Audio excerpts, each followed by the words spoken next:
अरे बहू। जी मम्मी जी। वो ना पड़ोस वाले शर्मा जी की बहू का फोन आया था। उनके यहाँ कल उनके पोते का नामकरण है, तो अपने को चलना है। अच्छा। हाँ बहू, मैं सोच रही थी तुम भी मेरे साथ चलती। मैं वहाँ चल के क्या करूँगी मम्मी जी? फंक्शन में मेरा क्या काम है वहाँ पे नामकरण के अंदर? मैं तो शाम को खाना है ना, खाना तो शाम को होगा ना, खाने पे चली जाऊंगी। बेटा खाने में तो चली जाओगी, लेकिन अगर तुम थोड़ा रीति रिवाजों में बैठोगी तो तुम भी समझोगी कैसे होता है, क्या होता है। नहीं नहीं मम्मी जी, मेरे को क्या जरूरत है ये सब सीखने की। मैं नहीं जाऊंगी, आप ही चले जाना। कितना बोरिंग लगता है। देखो बेटा, बोरिंग तो लगते होंगे तुम्हें, लेकिन ये है ना जरूरी है। कल कोई तुम्हारे भी बच्चे हैं, उनके भी बच्चे होंगे, नामकरण होंगे, तो तुम्हें जब रीति रिवाजों का पता ही नहीं होगा तो तुम कैसे करोगी फिर? अरे मम्मी जी, वो तब की तब देखी जाएगी, मैं तो नहीं जा रही। अच्छा ठीक है, जैसी तुम्हारी मर्जी। हाँ मम्मी जी। अच्छा सुनो, कल से ना दूध वाले का सारा हिसाब तुम देखोगी, ठीक है? क्या? दूध वाले का हिसाब भी मैं देखूं? मम्मी जी मुझसे नहीं होगा ये सब काम, हिसाब ही तो करना है। हाँ तो मम्मी जी आप ही कर लेना, मैं तो नहीं कर सकती।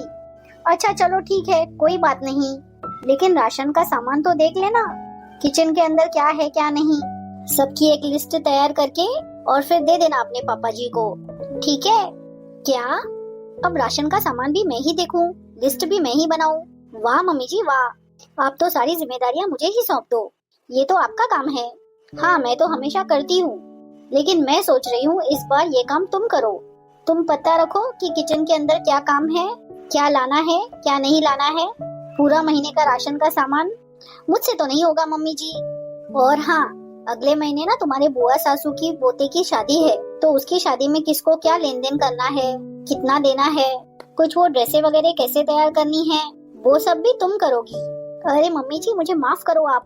अरे बहू, घर के काम भी मैं ही करूँ और अब ये सब काम भी मैं ही देखूं? अरे कोई एक्स्ट्रा टाइम नहीं चाहिए, घर का काम खत्म होने के बाद में थोड़ी देर का काम है, रोज रोज थोड़ी होते हैं, ये तो कभी कभार ही होते हैं। आप चाहे कुछ भी बोलो, मुझे अब ज्यादा मत बोलो आप, मैं नहीं करती। ठीक है बहू। हाँ, सब समझती हूँ मैं, खुद को तो ये सब काम करते हुए जोर आता है, कितना जोर आता है इन आजकल की सासुओं को अपनी जिम्मेदारियां उठाने में। मम्मी को बात करके बताती हूँ ये सब। अरे बेटी का फोन। Hello mummy. हाँ बेटा, कैसी है? अरे मैं अच्छी हूँ मम्मी, लेकिन मेरी सास मुझे शांति से रहने दे तब ना। अरे क्यों, ऐसा क्या हो गया? राशन के सामान का भी तुम ध्यान रख लेना, किचन में क्या खत्म हुआ वो भी तुम ध्यान रखो, दूध वाले के हिसाब का भी तुम ध्यान रखो, बुआ जी के वहाँ पे कपड़े क्या देने हैं, क्या चीजें देनी है वो भी तुम ध्यान रखो। अब है ना शर्मा जी के वहाँ पे नामकरण है, तो मेरे को बोल रही है कि उनके नामकरण में भी चलो। अब मम्मी ये बताओ, नामकरण में मेरा क्या काम है? भाई तुम बुढ़ी बुढ़ी औरतें वहाँ गीत गाएंगी, मेरा क्या काम है वहाँ पे? मैं शाम को खाने में चली जाऊंगी। हाँ अच्छा। हाँ मम्मी। अरे बेटा, तो एक बार तुम पूछती तो सही कि वो ये सब क्यों कर रहे हैं। मुझे लगता है उनको तो ऐसा है सब इसके ऊपर डाल दूं, फिर आराम से घूमूं, पीछा छुड़ाना चाहते हैं बस। मैंने तो साफ बोल दिया मम्मी, मैं नहीं करूंगी, देख लेना आप खुद ही, मैं तो नहीं जा रही, मैं नहीं कर रही। मैंने तो बोल ही लिया है, एक बार आप भी बोल ही दो ना फोन पे, ताकि थोड़ा सा ध्यान रहेगा, आगे से कुछ कहेंगे नहीं मुझे ऐसे। हाँ हाँ ठीक है, तुम अपनी सासू जी को दे दो फोन, मैं बात कर लेती हूँ, आप होल्ड करना। मम्मी जी, ओ मम्मी जी। मम्मी जी। हाँ बहू।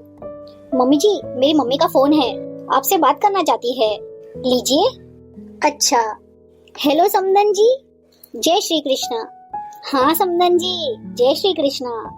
दरअसल मुझे ना आपसे कुछ बात करनी थी। ठीक है समदन जी। जी। बहू, ओ बहू। हाँ मम्मी जी, ये लो तुम्हारा फोन, तुम्हारे मम्मी से मेरी बात हो गई।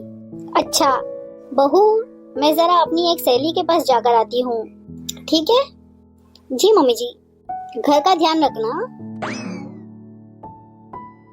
सुबह से शाम हो गई है पर मम्मी जी अभी तक आई नहीं है।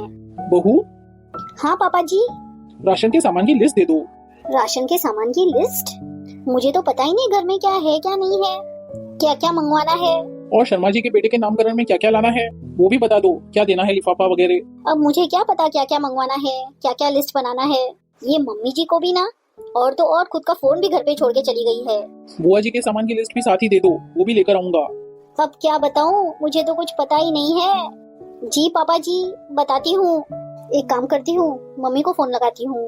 अरे बस आप चिंता मत कीजिए, बेटी का फोन है, बात कर लेती हूँ। Hello mummy. हाँ बेटा।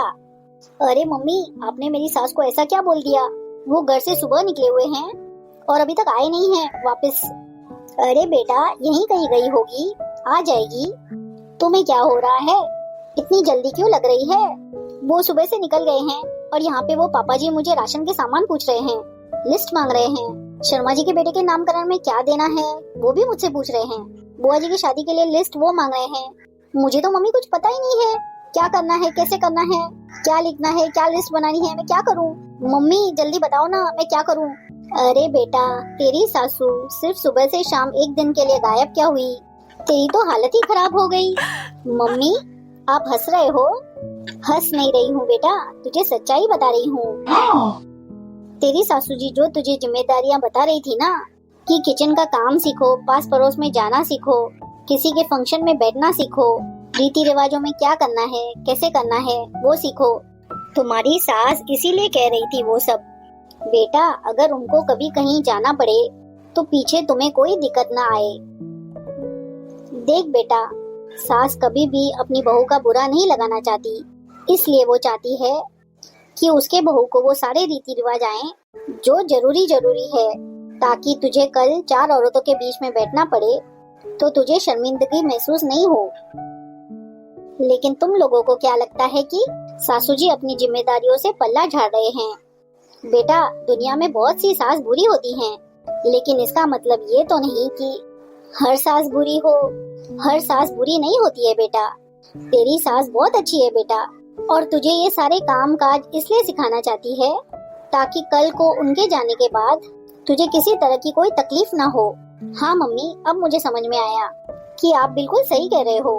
जब सासू जी कोई जिम्मेदारी बताते हैं या कोई काम बताते हैं तो हम सोचते हैं कि वो अपने खुद का पीछा छुड़ाने के लिए ऐसा कर रहे हैं, लेकिन जबकि सच्चाई तो ये है कि वो हमें सिखाने के लिए ये सब करते हैं। मम्मी आज सासू जी के घर पे आते ही ना मैं उनसे सॉरी बोल दूंगी, और आगे से वो जो भी चीज बताएंगी मैं बिल्कुल अच्छे से सीखूंगी। बेटा चिंता मत कर, तेरी सासू जी अभी आ जाएगी।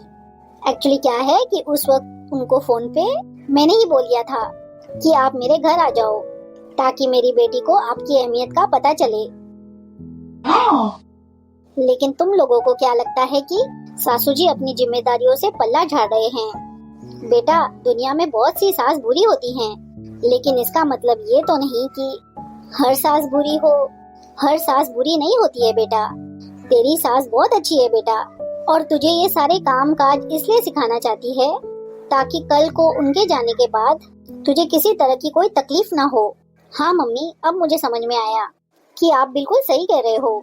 जब सासू जी कोई जिम्मेदारी बताते हैं या कोई काम बताते हैं तो हम सोचते हैं कि वो अपने खुद का पीछा छुड़ाने के लिए ऐसा कर रहे हैं, लेकिन जबकि सच्चाई तो ये है कि वो हमें सिखाने के लिए ये सब करते हैं।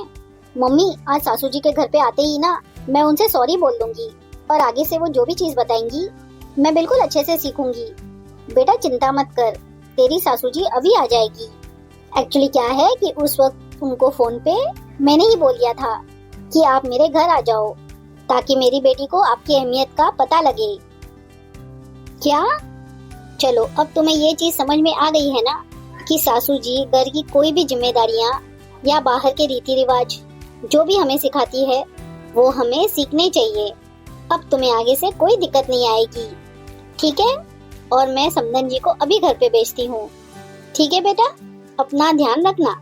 थैंक यू समदन जी, आपने सही टाइम पर अपनी बेटी को सही शिक्षा दे दी। अगर हर बेटी को आपके जैसी माँ मिलेगी तो उसके जीवन में कभी कोई दिक्कत नहीं आएगी। हाँ, और आपके जैसी सास मिल जाएगी तो किसी बहू के जीवन में कोई तकलीफ नहीं आएगी। अच्छा तो ठीक है, अब मैं चलती हूँ। जय श्री कृष्ण।